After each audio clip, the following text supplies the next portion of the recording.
দ্বিতীয় কলেমা শাহাদাত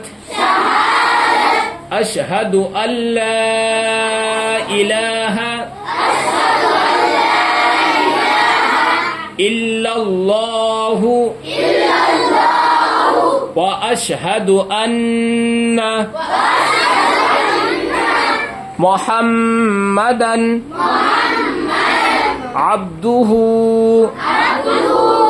ওয়া রাসূলুহু। অর্থ, আমি সাক্ষ্য দিচ্ছি যে এক আল্লাহ ছাড়া আর কোনো মাবুদ নেই। আমি আরো সাক্ষ্য দিচ্ছি যে হযরত মুহাম্মদ সাল্লাল্লাহু আলাইহি ওয়াসাল্লাম আল্লাহ তাআলার বান্দা ও রসুল।